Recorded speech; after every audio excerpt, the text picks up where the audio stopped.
The following is a production of DallasCowboys.com and the Dallas Cowboys Football Club. How about them Cowboys? Yeah! Go Cowboys!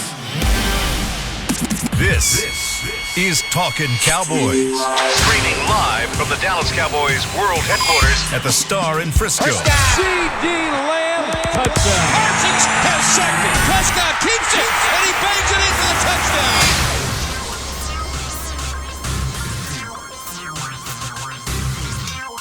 For the first time ever, this group is back together inside the Star in Frisco, Texas. This is a regular season edition of Talkin Cowboys presented by Black Rifle Coffee Company, live from the Star in Frisco, Texas and the SWBC studios. We've got Isaiah Stanback back with Talkin Cowboys once again in studio. Of course, you heard him out in Oxnard, California. Patrik No C. Walker. We've got Josh Rodriguez extraordinaire, who did a phenomenal job hosting in our absence. Absolutely. You guys, it feels right. I'm Kyle Yeomans. We've got a new logo. Yeah, what the heck? Yes. It's beautiful. It looks is beautiful. Great. Killed it, huh? So pretty. It looks like a Call of Duty badge. Yeah, I was thinking like a badge, a belt buckle, What you know something about like Call- that. what you know about Don't do Call? that to me. Just because you guys haven't seen your boy online don't mean that your boy don't have the hot buttons. Every time I pop online, and I'm playing, Sometimes you got to pop out and show? yeah.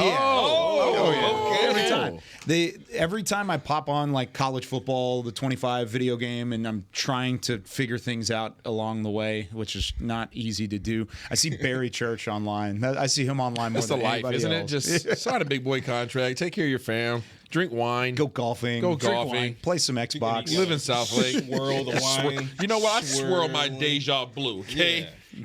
Doggone. Well, we're back.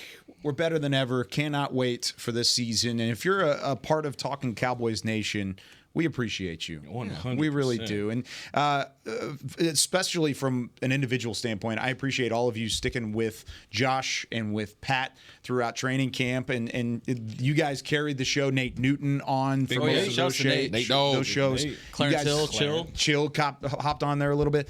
Really, really glad that we were able to keep this thing rolling, and glad you guys are back. I missed you guys. So this is gonna It's be good to fun. be back. Feeling is mutual, my friend. That's why we were so excited when we saw you guys just appear out of the vapor.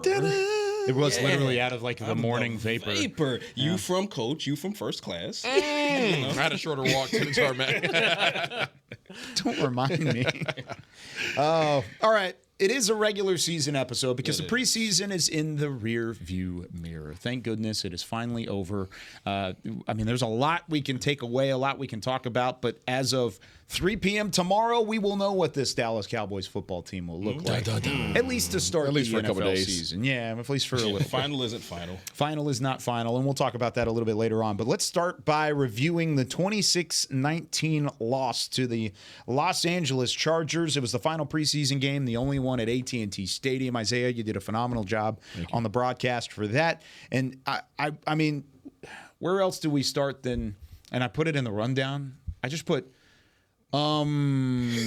Trey Lance? Question mark? How many question marks were there? There were like at least 5, 6. maybe as many interceptions or question marks as interceptions.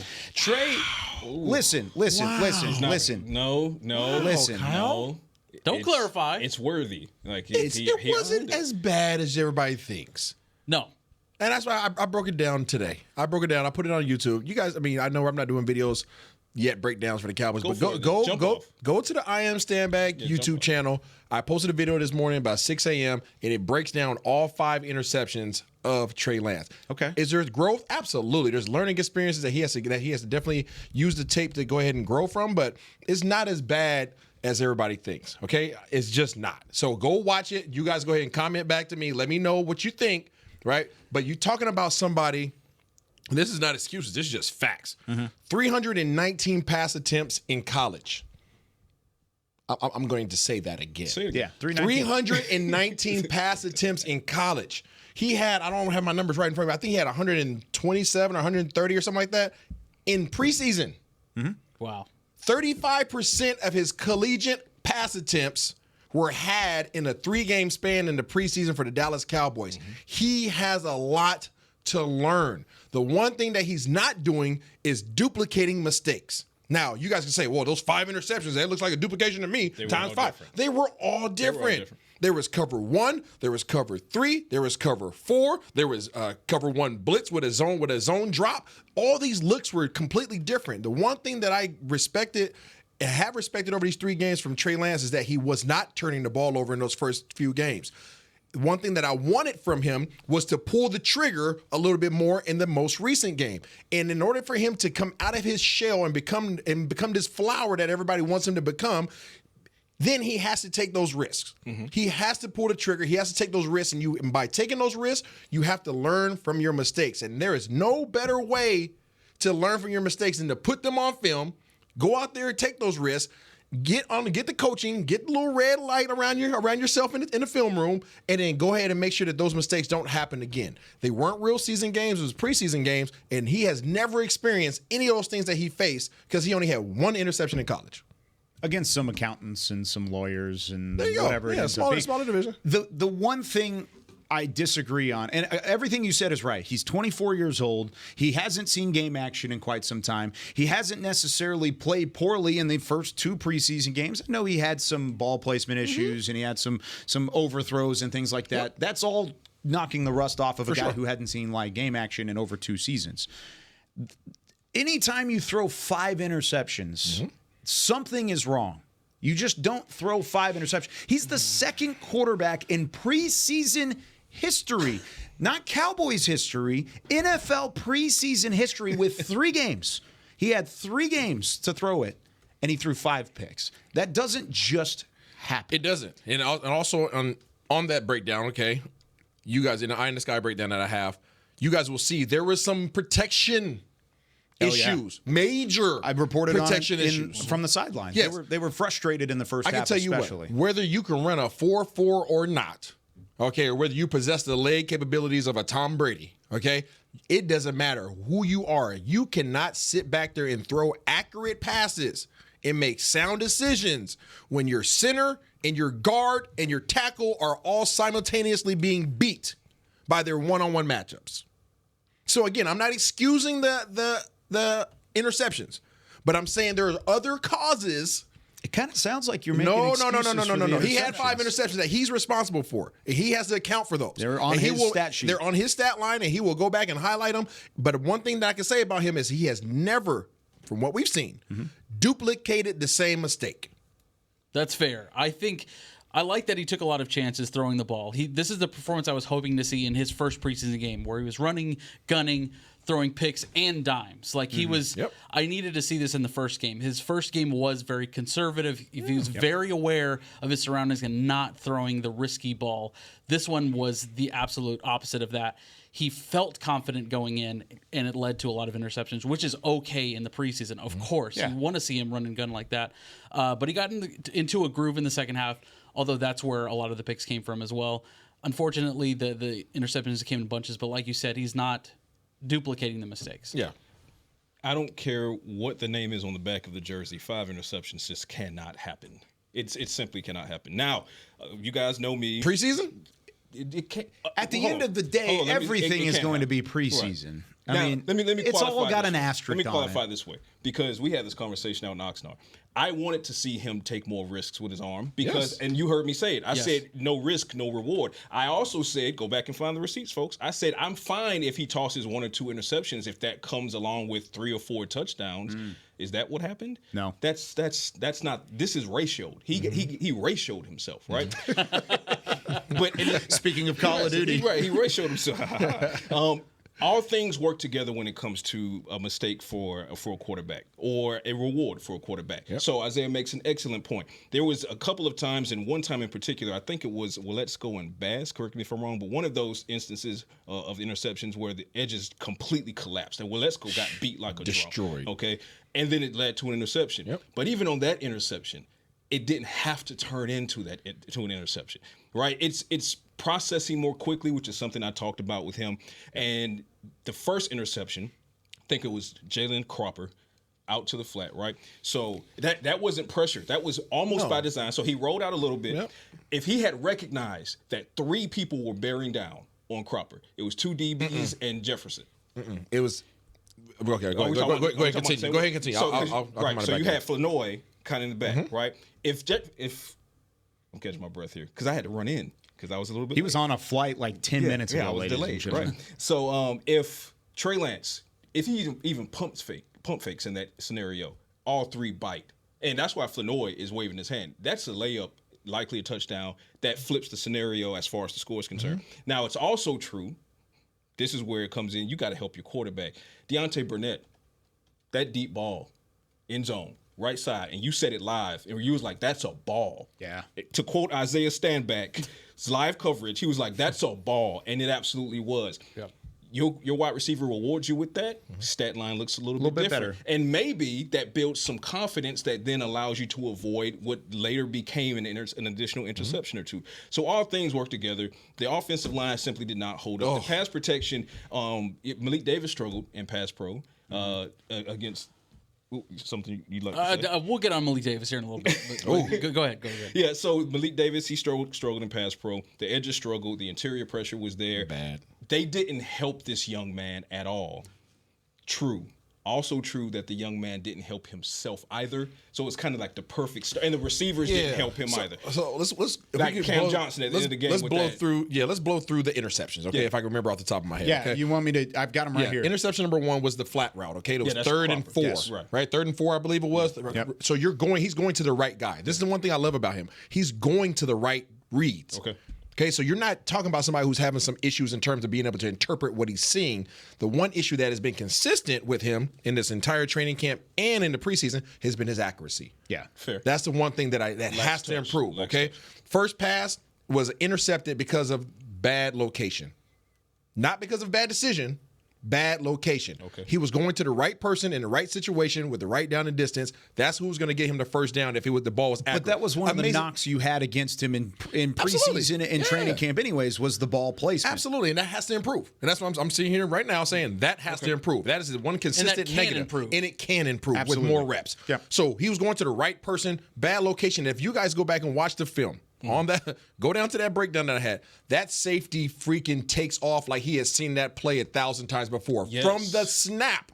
I've never seen a safety jump a flat route from 15 yards deep. Yes. And it would have been null and void had the ball been placed in the right spot. But that was just an amazing play, amazing read, amazing reaction by another professional athlete. Okay, so that's interception number 1. Interception number 2 was which one? Number 2 was where it was Jefferson again, intended for Burnett. End zone. Okay, so that was a really bad decision. That was just a bad So that was just a ball. bad decision. Yes. That's just, hey, throw it out the back of the end zone. And again, that comes with experience, right? It's not innately in you to throw the ball out the back of the end zone. It's just not take an L on that to play. take an L on that play. But you have to. So guess what? Correct. Learn lesson. Okay? Bad decision. So bad location, bad decision. The second one, or the third one, was So on him. Continue. over the middle to Burnett. It was at the Dallas 22-yard line right at the beginning of the drive. It was like the 4th play of the drive. Over the middle. Is this the DN? Yes. Yes. Oh, Yeah, where it's tipped, right. So this was the stepped inside forward and he dropped out. This was an inside blitz, okay? 2 linebackers blitz on the middle of the formation, okay? And what he did not see was the defensive end dropping out. He was going to the second slant route. They had 2 slant routes on that particular play. He had an inside slant. That inside slant's entire job is to take away the coverage from inside. Take that middle linebacker out of it, right? Cross his face and open up the window in the second slant behind him. Well, he just didn't see this defensive end. Yeah. And that's just a heck of a scheme by this defense. He took the bait because Brash didn't just drop out. When you're looking at the film, look at the body language. He baited him. He baited him with a rush, and then he backed out. Hey, it's a great scheme. And a lot, and I'm not just saying, this is not just a Trey Lance problem. There's another quarterback in that room who has struggled. Well, that was going to be my next point. There's another quarterback who just happens to wear a 4 on his back. How many times have we said that about Dak Prescott? Yes, sir. Because whenever there's a disguise post-snap, you have to be able to read and react as a quarterback. Yep. Trey Lance didn't do that, but you're giving a pass to Trey Lance where there's No. not I'm necessarily not giving a pass. I'm not giving a pass. I'm Okay. just saying give credit where credit is due. That's one heck of a play call, and it's something that he has to learn from. We haven't seen him experience that coverage before. A blitz with a DN dropping out. That's a zone blitz. You don't typically even see that in preseason. So I'm not making an excuse. He will learn from it. Yeah. That's the interception on him, but he was going, again, to the right spot. He was throwing to the right man in that situation. There just happened to be a defensive end that dropped out into his passing lane. Guess what? Okay, good to know. I'll learn from that. Okay, not making an excuse. Just saying he'll learn from that. On him. Okay, go ahead. Interception 4. He was going for Johnson. They were at the 47-yard line. Yeah, That's not on that's him. not on him. That's on Cam That's the Johnson. play of the entire offensive That's line. on Cam The Johnson. entire, You gotta catch the ball. You got to catch that. It's funny when you're a wide receiver. But before Cam Johnson, the center, what was his name? It was Shepley. Oh, Dakota? Shepley got destroyed on that play. The right guard, I can't remember who it was at the time. It's probably Bass. Destroyed on that play. Maybe. Well, let's go. I believe it was at the right tackle. The pressure came up the middle. Destroyed all three. The entire right side of the line got beat. All three of their matchups. He still delivered a good ball. He delivered a heck of a was ball one of under the pressure with three best. grown men in his face. That was one of the best plays he made all night. Throws a And dime his on the forehead. His receiver couldn't come up with it. That's like throwing a post game. That's like Kevin Garnett being in the post. Hey, I'm throwing it up high. If Kevin Garnett gets the ball stripped from him, that's on him. Yeah, Johnson just got out-muscled. He got out-muscled. Somebody wanted it more I than will him. agree with this one. That one is That's not on not Trey on Lance. No, not on him. That Not was on not Trey him. He gave him a chance. Again, stat line, I have to take responsibility. Could I put the ball lower? but Yeah, I I'm put the with ball in you his on breadbasket next time. That one is not on him. Yeah, That's 100% agreed. on Cam. Okay. Because that was a hell of a play Yeah. by Trey Lance. Under duress, Yeah. knowing he needed to move the chains, he puts the ball right where it needs to be, and the receiver Yeah, just... you just got to want it more. And then the You gotta last want it. one was the last one that That sailed. interception. Last one is sailed on him. Okay, sailed. again, ball location, another issue. Again, cover 4, all streaks going down the field. He was going to the right man. The accuracy has to improve. It has to improve. I don't know what it is. If he's too relaxed, the elbow drop, I have to do a little bit deeper dive into that. But that's the one consistent thing that I say that he has to get better at is his accuracy. But again, he's going to the right reads. That is a greater what's that? Was it freaking alert for me? If there's a quarterback who's making bad decisions, a red flag. If he's making bad decisions, there's nothing as a coach that you can do for that. So But he's not. in total, and we're talking about specific plays here, mostly to see what the breakdown looks like. At the end of the day, when you look at Trey Lance and what he did, it's not going to jump off the page as an awful outing except for that one statistical category. I mean, he was 33 of 49 passing. He had 323 yards. He had a touchdown. He had 90 on the ground and another touchdown on the ground. Led the preseason in the NFL in passing yards and in rushing yards. Unfortunately, also in interceptions at that point. Yeah. But the whole idea around Trey Lance right now is, can he be your backup? Not this year. And not maybe even next year. Cooper Rush is still your backup quarterback. That's why he saw 6 pass attempts in the preseason. Cooper Rush is your backup. But is Trey Lance a capable backup in the future, and could he possibly fit on another roster elsewhere? Do you have that decision based off of what you saw this year? Josh's finger. Yeah. So. Yeah, well, I mean, I feel like we're kind of willfully ignoring the 46-yard read option touchdown by I'm not willfully ignoring it. By Trey Lance. I said this in Oxnard. I know you can run. That's not the evaluation. But that's the what's the word I'm trying to think of? That's the key to this all. That's why he's still on the team. Is that ability to be able to run the ball, to be athletic, and to get down the field. He blew by the entire defense. He was looking quite Vickish. Insane. I was talking to Micah Parsons. I didn't even see it. No, I'm just kidding. You actually were, though. That was. Yeah, You actually I was hoping. Just that. Okay, pull the curtain back. I was hoping Micah would give us a reaction, because a lot of times in the preseason when we're doing those sideline interviews, they'll jump up and they'll be like, "Yeah, nice." Micah just kind of like watched it, and I was like, "All right." Because he's like the standard. The standard is the standard. Yeah, he seems kind of like that kind of guy. Like not necessarily an excitable guy. Yeah. If it were a regular season game and Trey made that run and that touchdown, that play, kudos, 100%, because that's as much evaluation as it is about finding ways to win the game. In the regular season, find ways to win. I don't really care if you get 200 on the ground and finish with 100 passing. You won the game. You won the game. But in preseason, it's more evaluation. So that was my problem against the Rams in the first preseason game, where it's like, I know you can run, and that's why so many people were, I think it was like 4th and goal to go, and the throw that sailed on him left to Cropper, and people were like, well, why did he make that? Why did they tell him to throw it instead of run? Because you know he can run. Yeah. You need him to make the hard throws, right? So kudos to him. He showed the athleticism. Absolutely. 100%. But for me, that doesn't move the needle, because I already knew that he could do that, right? What moves the needle for me, and I don't want people to think I'm beating up on the young man, because Isaiah makes a fantastic point. Point being, he doesn't have enough reps. No. But the additional problem is you're not going to get them. As a third string, no. You're not going to get them in this outfit, because the top two quarterbacks are already set. So did Trey Lance make strides over preseason opener? 100%. We had a lot of confidence in him going into this game that he continued that trajectory. In some aspects, he did. That ball to Deontay Burnett, that deep ball, that's a ball. Chef kiss. The fade to Flanoy in the end zone. The fade to Flanoy. That's a repeat. Opposite side, but that shows he can show some touch, which is the bigger problem is he doesn't consistently show that touch. That's my biggest thing. 3rd and 4, right, to Cam Johnson. Cam drops that ball, but again, so there's a skill set there that I don't argue could likely be untapped. Have you seen growth? If he had the reps. In 3 games, have you seen growth? Yes. Now, can I give an add-on to that real quick? Yes. I've seen growth. Yes. I haven't seen enough growth that would make me Warrant saying. Yeah, I agree. That's the problem. Because Kyle poses a wonderful question. Yeah. He did it subtly. Yeah.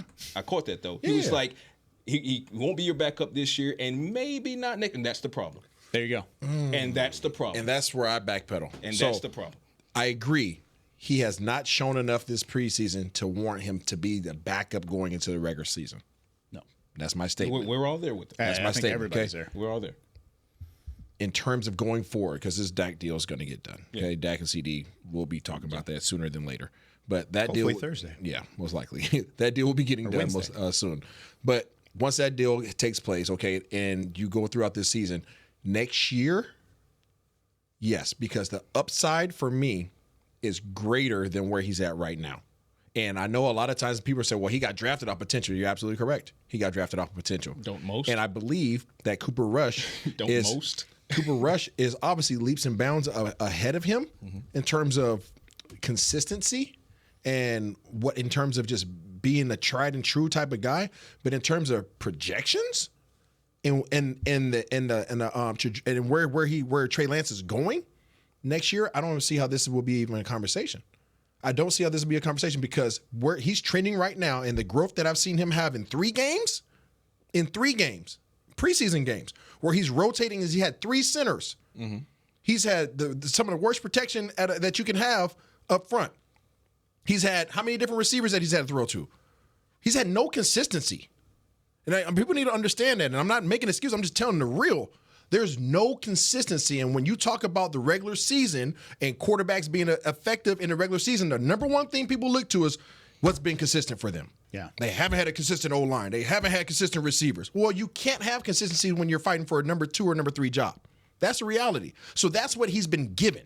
So to the point where the doggone center is snapping the ball on the ground, right? We saw that in the game.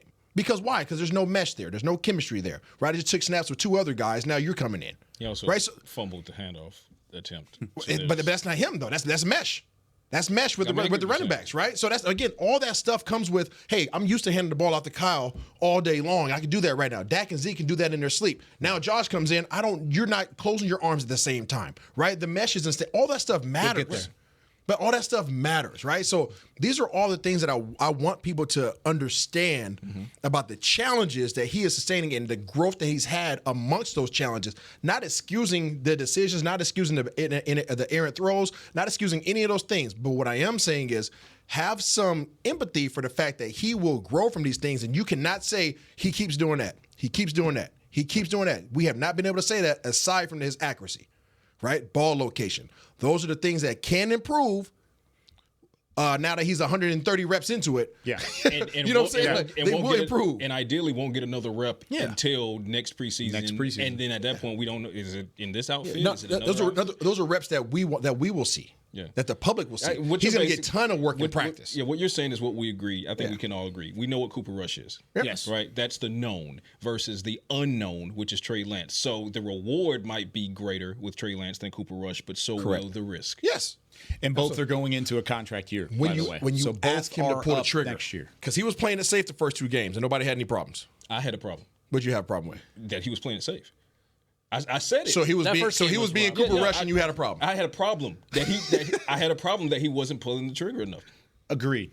Because in conjunction with, if there was a time to throw 5 interceptions, it's this time. This is his last shot at it. You're going to go into. Still doesn't excuse, like you say, the fact that there's going to be a big fat 5 right up on top of his interception column. That's a lot. But if you take that away, he did improve and he showed improvement. Yes, he did. It's the consistency in the ball placement that I'm not on board with. Me too. There's not that was as much of a roller coaster game and a roller coaster offseason or preseason that you could ever have at the quarterback position. And I still don't know how I feel about Trey Lance in the future going forward. And that's what I wanted an answer to, because he is going into a contract year. You have to sign him going into next year. Is your anybody shoot around here? Is it like sporting clays, pistols? Like, you're talking like yeah. I go to the range, but I don't shoot clays. But I go. When you go to break in your gun, how many rounds do they say to put through it? 100, right? Oh, 1,000 rounds. Oh, 1,000. Yeah. Your gun's not broken in until you get 1,000 rounds. How many rounds did he have in college? 319. How many does he have in the league? So he's not even halfway broken in. In terms of live reps, yes. Okay. There's also difference in caliber of pistol. There is. No, you got Smithies. And you got I understand, but Desi's, guess what? Yeah, the gold standard is your gun's broken in after 1,000 rounds. You know why? Because now I've worked out the kinks and I know that I'm consistent. Gold standard is correct. I know what works and I know what doesn't work. There are different brands to the. If it's gonna jam, it's gonna jam early. This is Talkin Cowboys presented by Black Rifle Coffee Company. Perfect segue. There you go. When we come back here, we are going to talk to Ron Bland. Cowboys have lost to Ron Bland for 6 to 8 weeks. What does that do to your secondary? Plus, did we get any other answers around some of the positions of question out of the preseason? More Talkin Cowboys right after this. Todd thought it would be secure to jog in the cheetah savanna. Todd believed the big cat repellent he bought online was reliable. And now, Todd is trying to be faster than this cheetah that can run 80 miles per hour. But the good news is, Todd has AT&T 5G that is fast, reliable, and secure. And he learned the best thing to do is stop running and toss her the backpack with the beef stew. AT&T 5G. Fast, reliable, secure. 5G requires compatible plan and device. 5G may not be available in your area. See att.com/5G for you for details. If you're looking for fresh American roasted coffee that gives back, you need to head to your local grocery store and pick up a bag of Black Rifle coffee. That's right, America's coffee is now available in the coffee aisle of a grocery store near you. Black Rifle Coffee Company is veteran-founded with a mission to give back to those brave men and women who have served our nation. Every bag, box, or can you purchase helps support that mission. Head to your local grocery store and roast yourself some Black Rifle coffee today. They say champions are remembered, but legends are never forgotten. United Ag and Turf offers a winning lineup of John Deere equipment built to tackle any challenge on and off the field. Legendary John Deere tractors, combines, residential mowers, commercial mowers, compact construction equipment, Gator utility vehicles, and a full line of golf and sports turf equipment. United Ag and Turf, the official Ag and Turf equipment supplier of the Dallas Cowboys. Visit UnitedAgAndTurf.com to find a location near you. Life doesn't stop when the economy is uncertain. The market might not care you have a wedding to plan or a kid to put through school. And inflation doesn't know you've got a family to feed. But Bank of America does, and is here to help. With digital tools to help you save and local experts nearby, you can keep life moving forward the way you need it to. Bank of America. What would you like the power to do? Learn more at bankofamerica.com. Bank of America N.A., member FDIC, equal credit opportunity lender.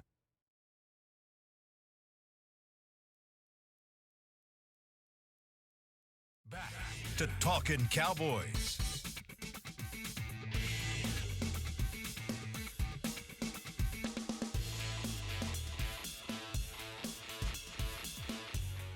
Welcome back to Talkin Cowboys. Oh my God.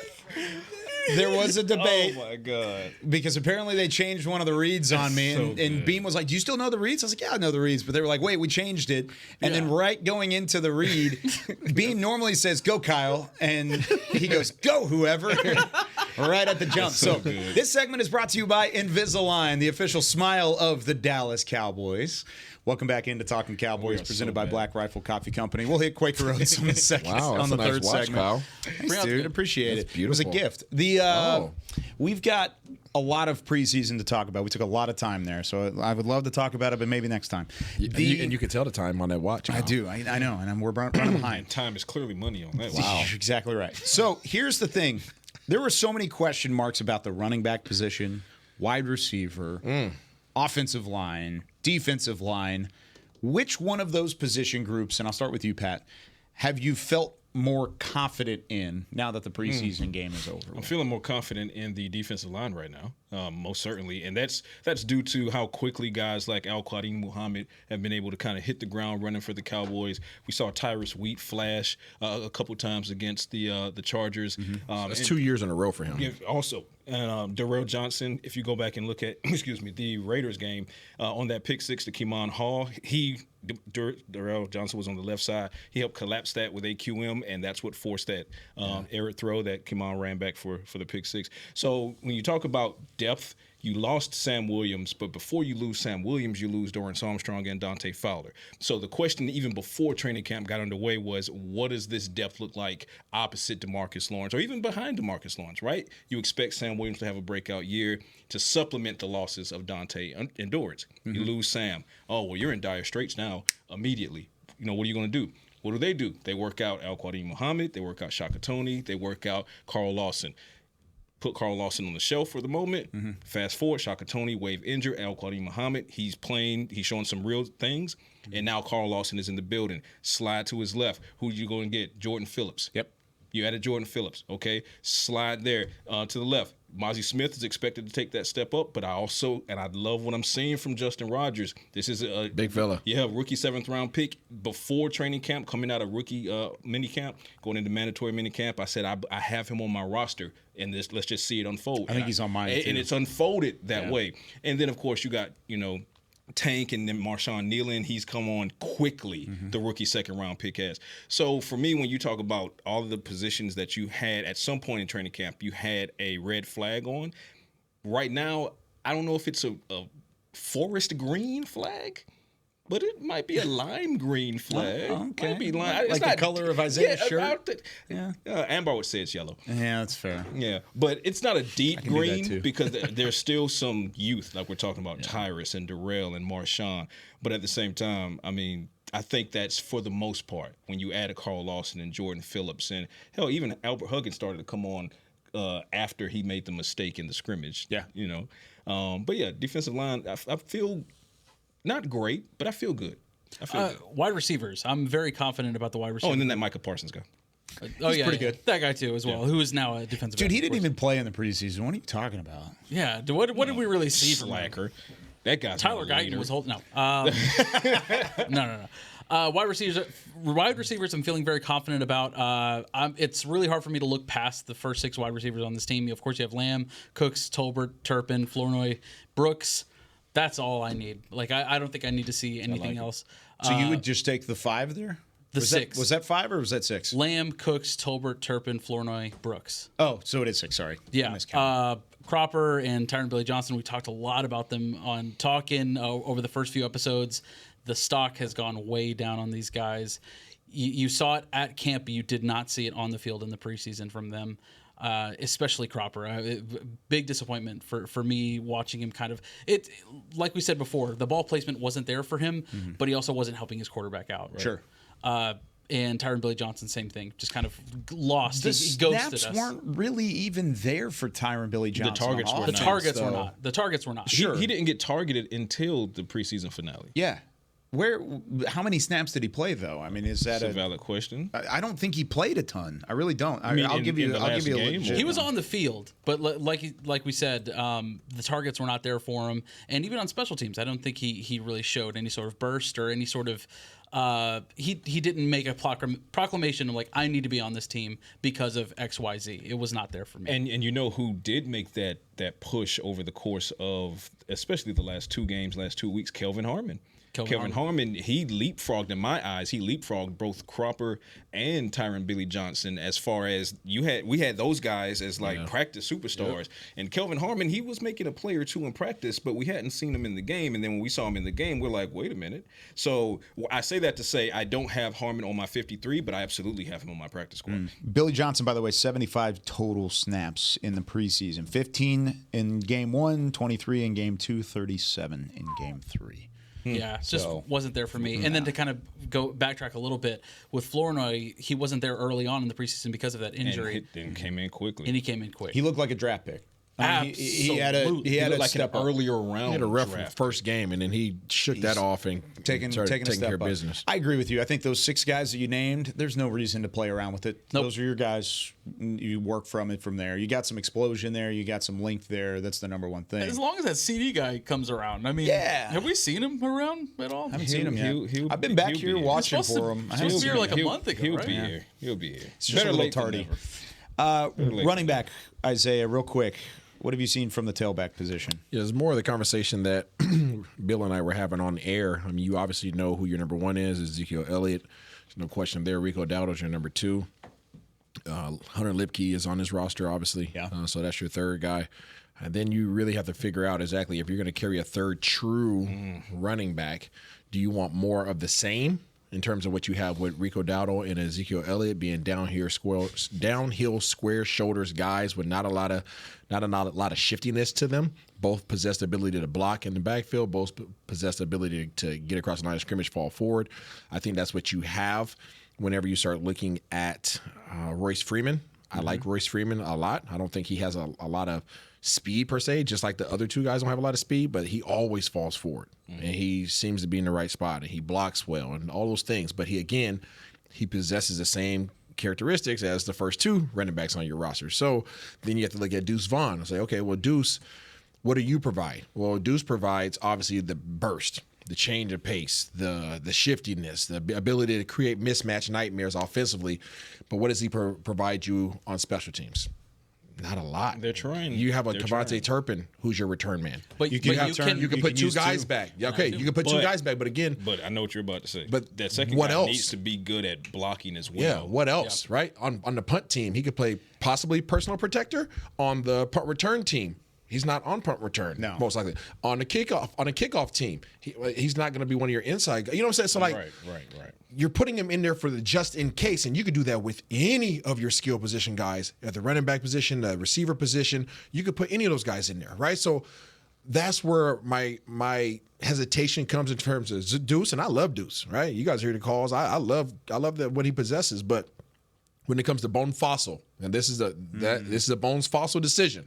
These last handful of roster spots are purely Bones Fossil. Y'all can say Mark McCarthy all day long, but Coach McCarthy's going to say, Bones, who you need. Yep. Right? And that's what it comes down to. And Royce is a special teams warrior. I have a solution for that.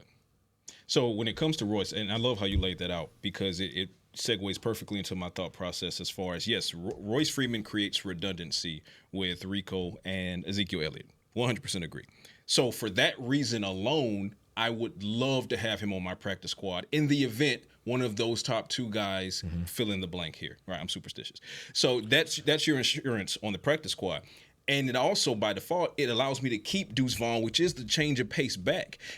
If Bones, and I agree with that because we had this conversation when it was a poolside conversation about he was struggling to get his 53 down. And I said, hey. All right, we don't have to once you get down to like 56, 55. Poolside, now must be nice. Well, it would have been had you joined. Sorry. But once you get down to 56, Three's a 55, crowd. it becomes. I can't. We are so bad. We are so bad.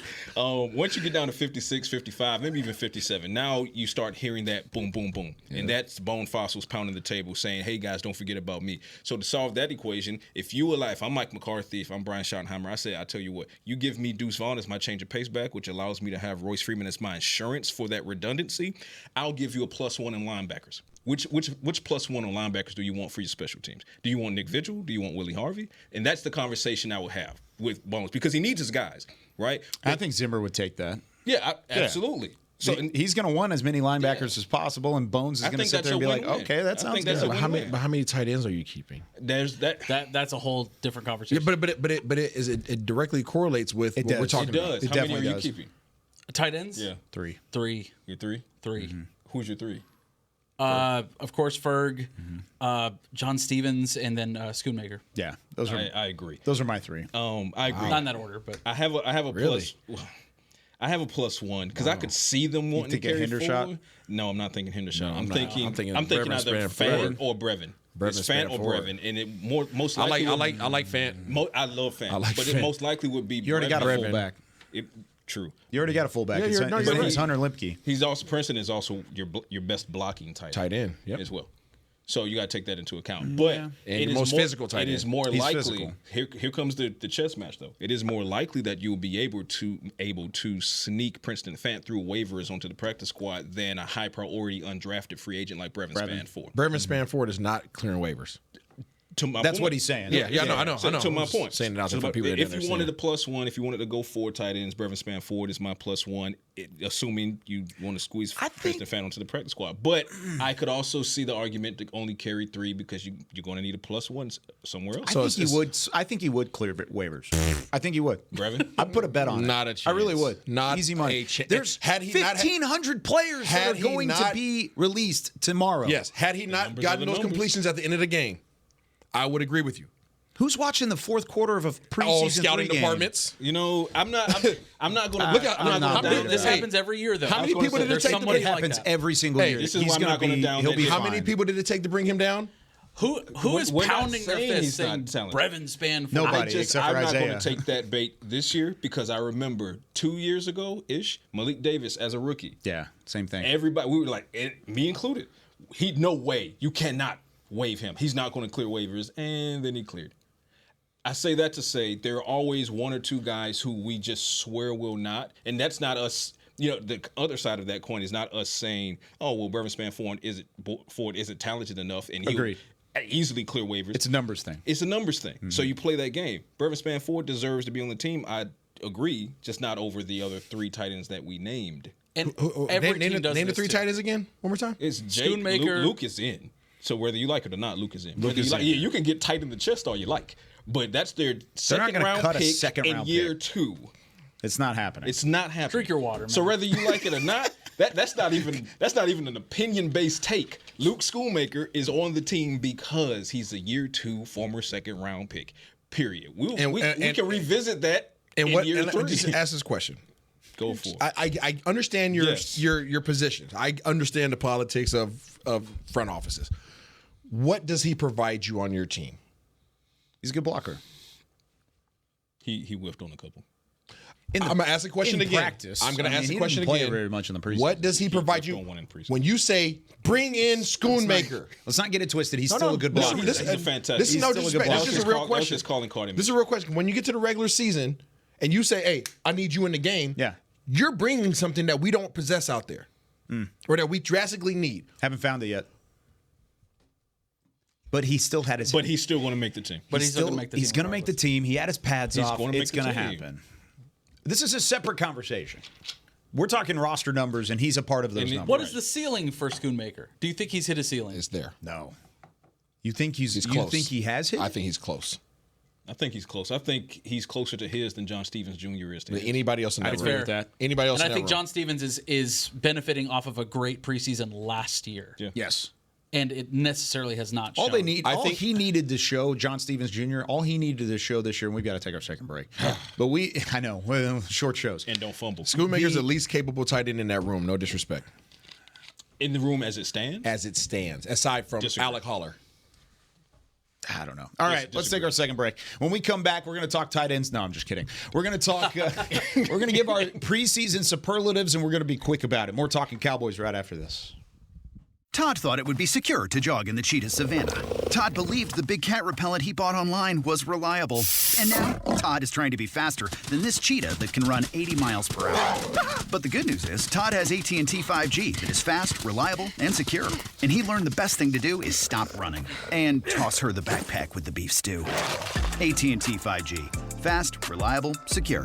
5G requires compatible plan and device. 5G may not be available in your area. See att.com/5G for you for details. It's the official men's skincare brand of the Dallas Cowboys, Jack Black. And right now, Cowboys fans can get 15% off their $75 order. Plus, because every deal needs a playmaker, your order will include a free 5-piece skincare set and free shipping. The Jack Black Playmaker is 4 of Jack's favorites and a full-sized intense therapy lip balm. Make a play for the playmaker at getjackblack.com/Cowboys with the code CowboysVIP. That's getjackblack.com/Cowboys with the code CowboysVIP. Welcome back into Dear Doctor, the show where I answer life's questions with an ice-cold can of Dr. Pepper. Sheila, let's hear from our next caller, would you?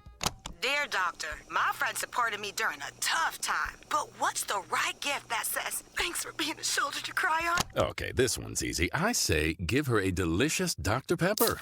Nothing says, thanks, girl, better than a one-of-a-kind soda. Yes, any Dr. Pepper flavor will do. Now, just a reminder that I don't need to be a real doctor to know that Dr. Pepper is the one you deserve. If you're looking for fresh American roasted coffee that gives back, you need to head to your local grocery store and pick up a bag of Black Rifle coffee. That's right, America's Coffee is now available in the coffee aisle of a grocery store near you. Black Rifle Coffee Company is veteran-founded with a mission to give back to those brave men and women who have served our nation. Every bag, box, or can you purchase helps support that mission. Head to your local grocery store and roast yourself some Black Rifle coffee today. Back to Talkin' Cowboys.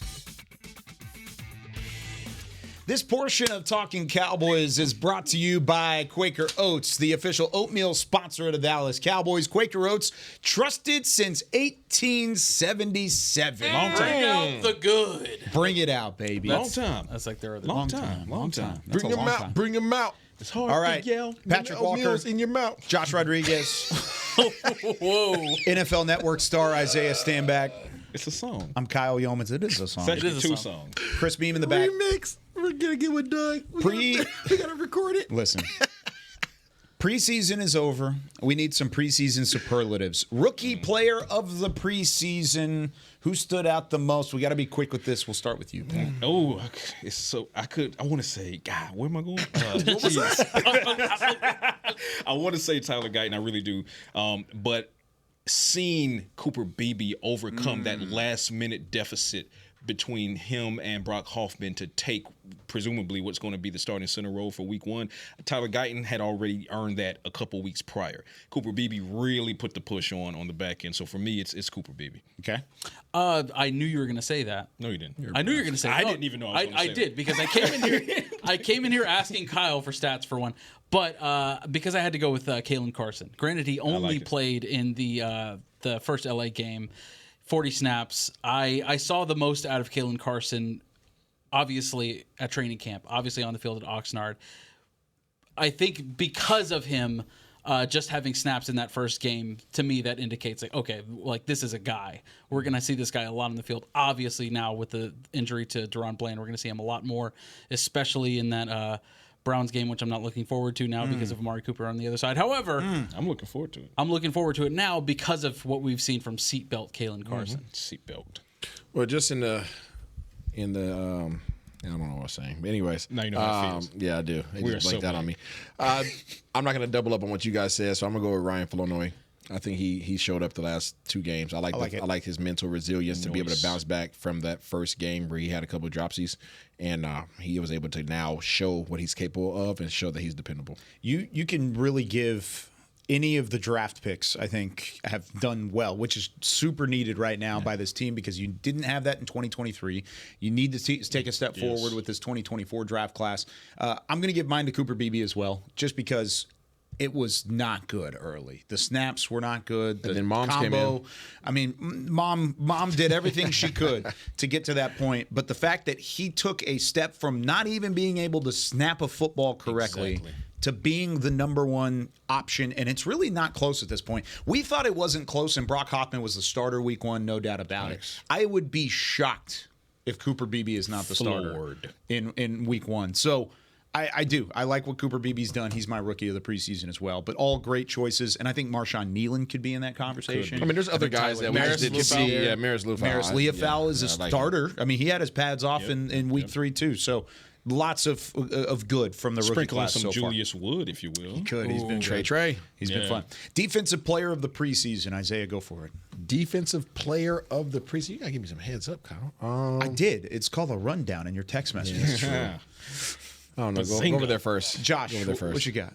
What was the question? Sorry. Defensive player of the preseason. Oh, goodness. Doesn't have to be rookie. Could be just anybody. No, could be anybody. You had to play in the preseason. We'll say it that way.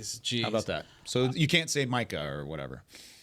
Oh, my God. I'm sorry. Yeah, go ahead. I'm going straight to Jordan Phillips. What he was able to do in signing less than 48 hours before taking the starting snaps starting snaps against the Las Vegas Raiders and played well. That's nuts to me. He landed in Oxnard, I think, late Thursday. He didn't really practice, if at all, and to the point where it's like, okay, you expect that he's not going to play in this game. And there he is, not only playing, starting, and not only starting, but playing well.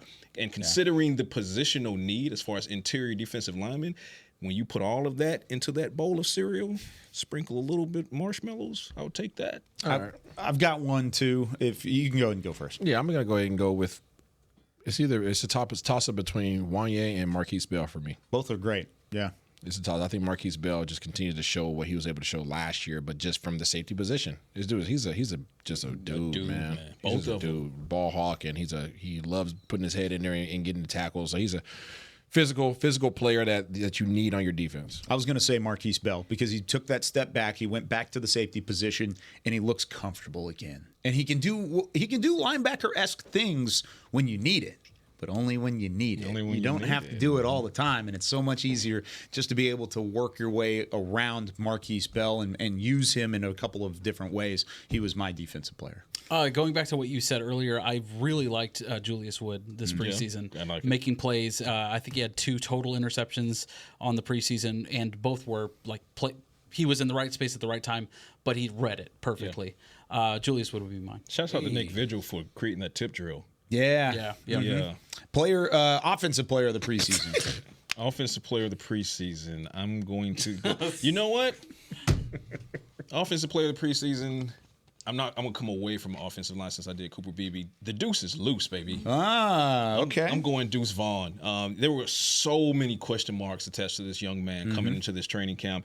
Even more so when you see him miss time in practice with the hamstring injury. And so it's like, okay, now he's dealing with injury, and he wasn't necessarily productive as a rookie.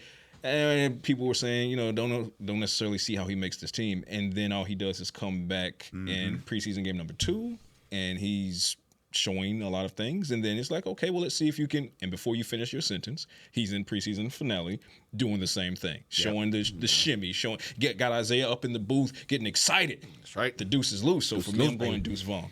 I'm going to agree actually on Deuce Vaughn. Okay. Only because when we saw Malik Davis, I feel like we've seen kind of what we've seen from Malik Davis. Ceiling. The ceiling is there. I don't need to see him run the ball again for the Cowboys. I really don't. I think there's a spark when Deuce is on the field. I would hope after 2 preseasons under his belt, the coaching staff would take into account when it comes to having him on the 53. I think that's a no-brainer. But having him on the 48, the active 48, he needs the ball in his hands more than he did last season by far. Deuce Vaughn, by the way, last preseason when there was all this excitement and all the buzz around it, less than 5 yards per carry. He had 13 carries for 64 yards. He did have 2 touchdowns, which were important. But then this year, whenever you talk about his numbers, again, almost 6.5 yards per carry. He had 14 carries for 87 yards, just didn't have the touchdown. I think if he scores touchdowns and he finds his way into the end zone at least once, I think the buzz is just as much for Deuce Vaughn. But to that point, also keep in mind, he's showing power this season, right? So along with his shiftiness, his quickness, his speed, when they make contact with him behind the line of scrimmage, he's shown the ability to push forward and turn that into a +1, sometimes a +2. He's becoming more well-rounded. My offensive player of the preseason, Flanoy, at the wide receiver position. 9 receptions, 61 yards. He was a leader in both of those categories, except for yards. Stevens had a couple more yards. But he had 2 touchdowns, and he showed that he can be a red zone weapon for this team, which they don't have as much as they used to. Of course, they've got CD, they've got Cooks, they've got Ferguson, which are top 3 all-around players. But Michael Gallup was a guy that you could rely on. Ryan Gallup? You could rely on him in the red zone. Flanoy can do that, and I think he showed that through the preseason. I'm bucking the system. I'm going with the rushing of the offensive line. The running attack. The offensive line was moving the defensive line back as a unit the entire preseason. Okay, I like it. Had over a 5-yard average, I'm pretty sure, around there. So I was proud to see that because that's something that we obviously needed to address. Those guys are working in continuity together. It doesn't matter who's in the backfield toting that rock because they're going to fall forward. MVP. Top player overall. Killing me. Number 1. I know you MVP. gave us this in I know. rundown, but this is incredibly hard. There's a rundown. I'll start. We talked about the rookie class, and we talked about the need in certain positions, especially after last year. I know where you're going. There's a guy by the name of Maris Leofau who did everything and more at the linebacker position in the first 2 preseason games to say, you know what? Take your pads off, sir. Go ahead and take a rest. What he did in L.A., what he did in Vegas, what he did in practice, what he did in the joint practices with the Rams. He was all over the field, and I think he's going to be an X factor with this defense. He's the second best linebacker in that young core, though. Okay. DeMarvion Overshown is my MVP of the preseason. It's because of what he did in practice, coming back from an injury and showing the explosiveness. He didn't play a ton in the preseason games for a reason, because he's going to be that extra X factor. So those 2 guys I wanted to give props to. The linebacker room is completely made over, completely different than what it used to be. I'm going to say DeMarvion Overshown. I'm glad this is a league that offers an offensive player of the and then, defensive MVP, and then splits like that. Sure. Because now I can say Cooper Beebe, and I can say Juice Vaughn, and then I can go ahead and say Tyler Guyton. Tyler Guyton is my MVP. This is a young man who's coming in at one of, and if not arguably, the second most important position behind quarterback, because you got to protect the blind side of this quarterback, right? Yep. He's doing it in the heels, in the vapor trail of a future Hall of Famer, a future first ballot Hall of Famer. And we were all in agreement that, for the most part, you wanted to bring Tyron Smith back at least for one more year, draft, develop the first guy, develop this rookie. No time for that, the Cowboys said. Bye-bye, Tyron. See you when you want to sign your one-day contract to retire a Cowboy. We're going to go and get this guy, Tyler Guyton. All the pressure. What does he do? He takes all off season, no PTO for Tyler Guyton. He's in the lab across the street with our guy Duke Manyweather. He's working on his footwork. He's working on his hands. He comes into training camp in Oxnard. He gets lined up against Micah Parsons, walls him off not once but twice, to the point where Micah stood there, tilted his head like, "Oh, is this what we're doing?" Fast forward, he did it in the preseason game, even though he was only 80% because he had missed with practice.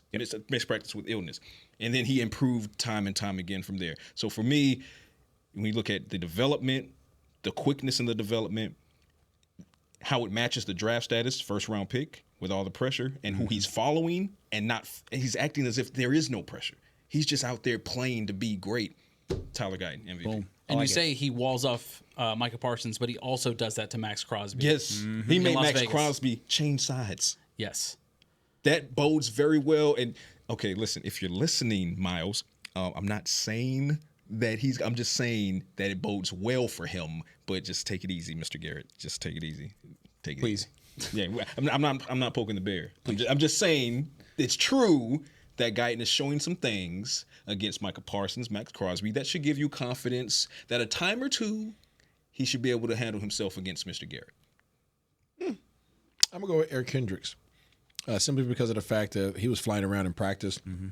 That's the only sample size that we had, obviously. I know most of the fans couldn't see it. And he was flying. But the fact that he was able to take this room that has been totally reconstructed, get these help, assist, and getting these guys all on the same accord, getting things communicated to them, being that player coach on the field, and making sure this has been one of the most productive units in training camp when it was one of the biggest question marks going into it. I like it. I'll be really quick. Marquise Bell for me. Kyle talked about it earlier in that he was taking over, going back to safety after thanklessly playing linebacker all of last season and doing it, pretty well. Oh, you mean by leading the team in tackles? Exactly. Yeah. All things considered, did pretty well. Going back to safety and flying off the screen in the preseason, specifically in the preseason games where he's making plays. Marquise Bell for me. Yeah. There you go. Right there with you. MVPs, offensive players of the preseason, O-Pops, D-Pops. The image for Marquise. We got rookies Marquise, as well. Valuable player. Yeah. You could say that. Yeah, I did say that. MVP. You could. It's said. I wouldn't go with it, but that's all on you, man.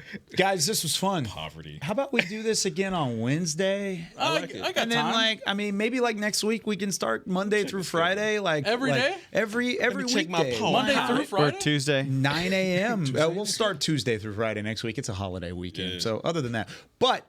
We're back, baby. That's the point of it. We are so back. Yes. Great job, everybody. Nice. Thank you, everybody, for tuning in today. This has been Talkin Cowboys. For Chris Beam in the back, Patrick Nosey Walker, Josh Rodriguez, and Isaiah Stanback with the sunglasses. I'm Kyle Yeoman saying so long from the Star in Frisco. We will see you on Wednesday. This has been a production of DallasCowboys.com and the Dallas Cowboys Football Club. How about this, Cowboys? Yeah!